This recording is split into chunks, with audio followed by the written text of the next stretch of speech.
Oke, assalamualaikum warahmatullahi wabarakatuh. Perkenalkan, nama saya Muhammad Rahmat dari kelas IE 24C15. Yang terhormat Ibu Mia Amelia STMT. Jadi di sini saya akan mempresentasikan studi analisis perkembangan teknologi dan dokumen pemerintahan Indonesia terkait mobil listrik. Latar belakang. Pertumbuhan penduduk Indonesia masih terus berlangsung dan kebutuhan energi transportasi terus meningkat dari tahun ke tahun. Terlebih penggunaan kendaraan bermotor berbahan bakar fosil fuel bused motor semakin meningkat dan memenuhi jalan-jalan raya, perkotaan, dan tol. Minyak bumi yang digunakan sebagai bahan bakar mobil konvensional saat ini merupakan energi yang tidak terbarukan. Mobil listrik merupakan salah satu sarana transportasi yang bisa memenuhi kebutuhan mobilitas masyarakat. Namun, tetap ramah lingkungan karena tidak memiliki polusi atau emisi gas buang. Banyak sekali dampak negatif polusi atau emisi gas buang yang dihasilkan dari pembakaran mesin mobil konvensional, antara lain dampak negatif terhadap kesehatan kesejahteraan manusia serta lingkungan hidup. Pemerintahan Indonesia berencana serius dalam mewujudkan konversi kendaraan berbahan listrik KBL. Namun, masyarakat belum mengetahui teknologi yang digunakan pada mobil listrik. Dalam tulisan yang bersifat deskriptif eksplanatori ini akan dibahas mengenai perkembangan teknologi mobil listrik, ditambah sedikit tentang kendaraan otomatis autonomous vehicle.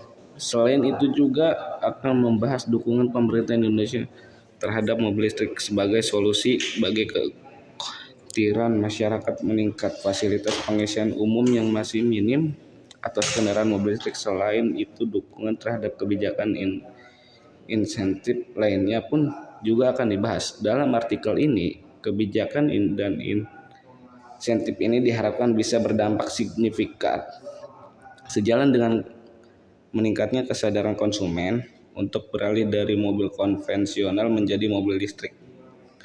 Kata kunci teknologi mobil listrik, dukungan pemerintah kendaraan berbahan bakar fosil. Perkembangan teknologi mobil listrik memiliki baterai sebagai energi utama merupakan dasar mobil listrik. Namun, saat ini lebih berkembang adalah penggunaan baterai dan bahan bakar minyak bersama-sama untuk menggerakkan sebuah mobil. Konsep ini lebih dikenal dengan sebutan hibrid. Secara garis besar, kita mengenal dua jenis utama dari mobil listrik, yaitu battery electric vehicle (BEV) dan plug-in hybrid electric vehicle (PHEV) yang akan dijelaskan secara detail dari segi jenis tipe satu persatu. Hanya mengandalkan energi yang tersimpan dalam kemasan baterai, mobil listrik jenis BEV dapat menjangkau jarak tempuh 100 sampai 250 km dalam sekali pengisian daya penuh. Untuk kelas yang lebih tinggi, jarak tempuh bisa jauh mencapai 300 sampai 500 km. Rentang jarak tempuh ini juga dipengaruhi oleh kondisi gaya usia pemudi, kondisi jalan, iklim, dan jenis baterai. Karena mengandalkan daya tersimpan di baterai, mobil listrik jenis BEV tidak mengeluarkan emisi seperti karbon dioksida (CO2) dan emisi polutan lainnya seperti logam berat, yaitu zat timbal. Jenis pertama, hybrid seri. Dalam hybrid seri, mesin pembakaran tidak langsung memutarkan roda melainkan motor listrik satu-satunya sarana untuk daya ke roda. Ketika listrik diperlukan dalam jumlah besar, maka motor akan menarik listrik dari baterai dan generator. Konfigurasi hybrid seri sudah lama ada. Contohnya lokomotif diesel listrik, mesin pengolahan tanah hidrolik, kelompok tenaga diesel listrik. Gambar 3 menampilkan dan ini adalah contoh struktur kendaraan PHEV dalam sistem hibrid. Contoh mobil ini jenis adalah Renault Kangoo. Jenis kedua yaitu hibrid paralel. Sistem hibrid paralel memiliki mesin pembakaran internal dalam sebuah motor listrik secara paralel terhubung ke transmisi mekanik seperti ditunjukkan pada gambar keempat di bawah.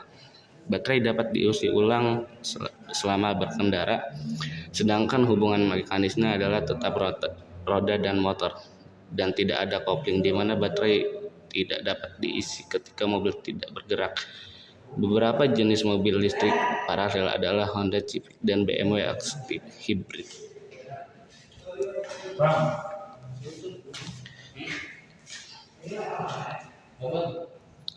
Kelemahan dari kendaraan hibrid gabungan adalah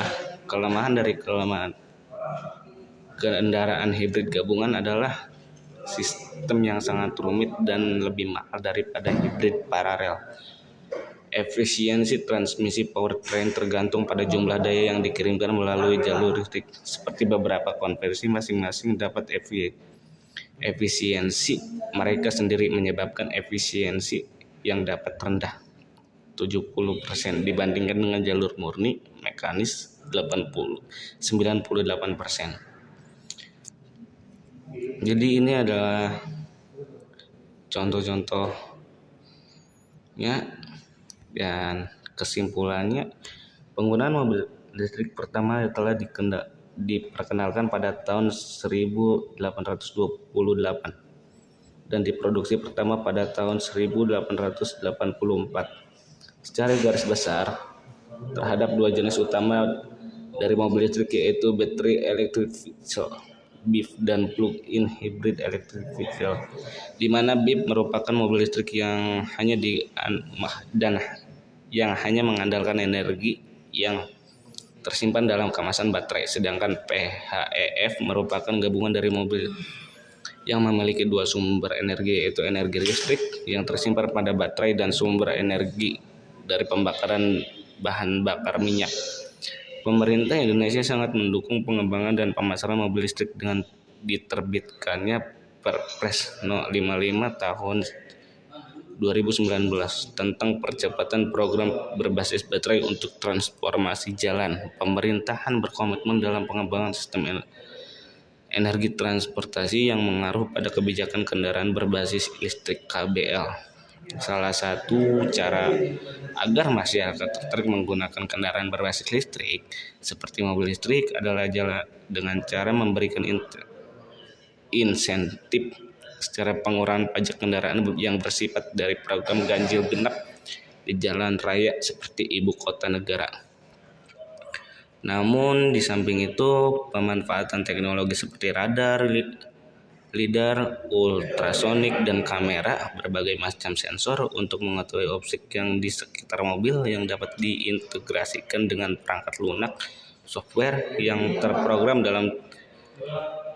dan tertanam pada sistem cerdas, maka akan menggantikan posisi manusia sebagai pengendali dan menjadikan kendaraan otomatis autonomous vehicle. Teknologi ini juga diharapkan bisa menjadi kelanjutan dari program KBL dan sebagai solusi mengurangi carbon footprint di masa mendatang. Oke, cukup sekian presentasi dari saya. Kurang lebihnya minta maaf bila ada kesalahan dalam ucapan kata. Assalamualaikum warahmatullahi wabarakatuh.